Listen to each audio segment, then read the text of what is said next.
परावर्तक पृष्ठ, इसको हम लोग इंग्लिश में कहते हैं रिफ्लेक्टिंग सरफेस। देखिए जब प्रकाश जिस पृष्ठ से टकराकर परावर्तित होता है वह परावर्तक पृष्ठ कहलाता है।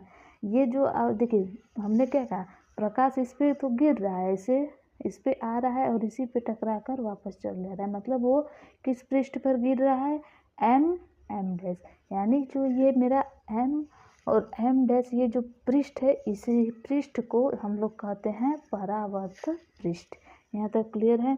अब दूसरा है, आप देखिए आपतित किरण क्या होता है। मैंने यहाँ पे सारे जो किरण होते हैं, जो इसमें डिफिनेशन बन रहे हैं, वो सारे को एक ही बार में लिख दिया हूँ ताकि वीडियो ज़्यादा लंबी ना हो, इसलिए टाइम वेस्ट नहीं करते हुए चलिए स्टार्ट करते हैं।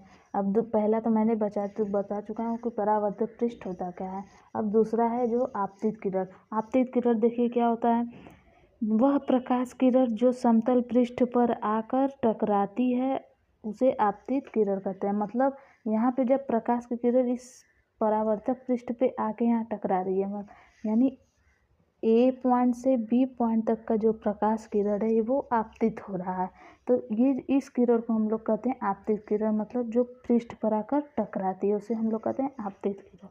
अब देखिए तीसरा पॉइंट है परावर्तित किरण। पर रिफ्लेक्टेड रे क्या होता है, वह प्रकाश किरण जो समतल पृष्ठ से टकराकर उसी माध्यम में लौट जाती है। मतलब जो ये तो ए बी इस पृष्ठ पर टकरा रही है तो आपतित किरण हो गई। अब जब ये टकराने के बाद उसी माध्यम में जब ये लौटती है, यानी बी पॉइंट से सी पॉइंट तक का जो लाइनिंग होगा आपका, ये परावर्तित किरण होगा। तो इस मतलब टकराने के बाद जब वो उसी माध्यम में चली जाएगी तो उसे हम लोग कहते हैं परावर्तित किरण। ये हो गया हमारा परावर्तित किरण। अब चौथा पॉइंट है आपतन बिंदु क्या था। आपतन बिंदु देखिए यहाँ पे है आई और है आपतन कोण, आपतन बिंदु एक यहाँ पे। देखिए पॉइंट ऑफ इंसिडेंस क्या होता है, आपतित किरण और परावर्तक पृष्ठ के जिस बिंदु पर आकर टकराती है वह आपतन बिंदु होता है। मतलब आपतित किरण और आपतन परावर्तित किरण ये जो जिस सतह पे जिस पॉइंट पर टकरा रही हैं वो पॉइंट बी है।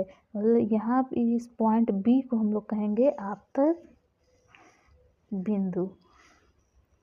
अब पांचवा है अभिलंब क्या होता है। अभिलंब में इंग्लिश में हम लोग कहते हैं नॉर्मल। आपतन बिंदु क्या है, बी।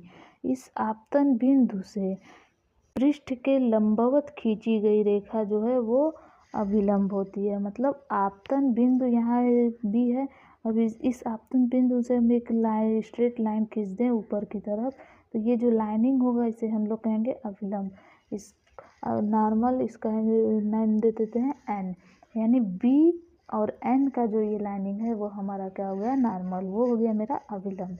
अब देखिए आपतन कोण क्या होता है, angle of incidence. Angle of incidence क्या होता है, आपतन कोण को हम लोग स्मॉल आई से रिप्रेजेंट करते हैं। आपतित किरण तथा अभिलंब के मध्य बना कोण आपतन कोण कहलाता है। मतलब आपतित किरण, जो किरण आपतित हो रहा है वो, और वो ये जो अभिलंब है, इन दोनों के बीच में देखिए ये आपतित किरण हो रहा है और ये अभिलंब है, इन दोनों के बीच में यहाँ पे जो एंगल बन रहा है इसे हम लोग कहते हैं आपतन कोण।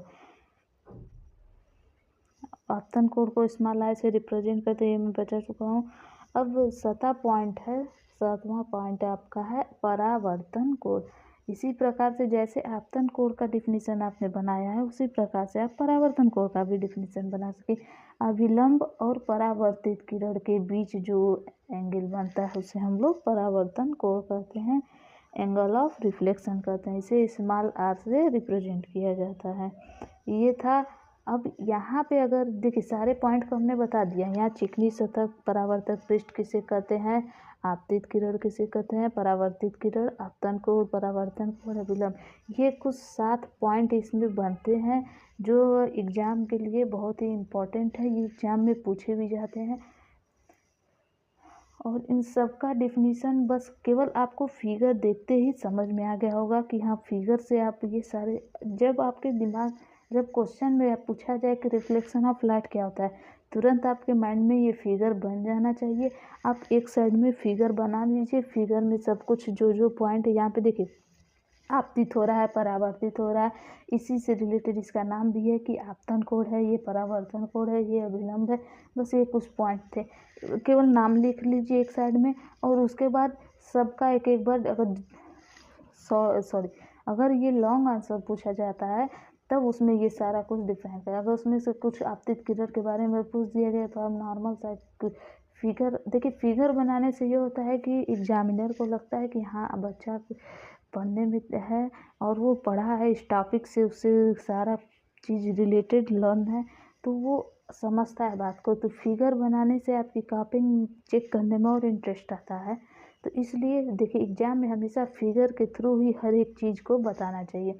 फिजिक्स का ये काम ही है। फिजिक्स अगर आप पढ़ रहे हैं और जब तक आप उसके फिगर को नहीं समझेंगे तब तक आपको फिजिक्स नहीं समझ में आएगा। तो आपको सबसे पहली कार्य क्या करना है, सबसे पहला वर्क आपको ये करना है कि अगर कोई टॉपिक है तो उस टॉपिक का पहले फिगर देखिए और फिगर को एक दो बार बना लीजिएगा। फिगर बनाने से आपको फिगर बनाने में कोई दिक्कत नहीं होगी, आपको रिवाइज हो जाएगा फिगर। आसानी से आप फिगर बना लेंगे और उन सारे पॉइंट्स को लिख लेंगे, और जब आप ये सब लिखने जाएंगे तो फिगर देखते ही तुरंत ये सब कुछ आपको एक एक पॉइंट लिखते चले जाएंगे, कुछ चुटकियों में कुछ पता नहीं चलेगा। तो ये फिजिक्स का यही वर्क है कि आप पहले फिगर को समझिए, उसके बाद आप उसे डिफाइन करिए। चलिए कल फिर मिलते हैं एक नए टॉपिक के साथ। अगर गाइस आपके मन में कोई क्वेश्चन है तो आप हमें कमेंट बॉक्स में पूछ सकते हैं।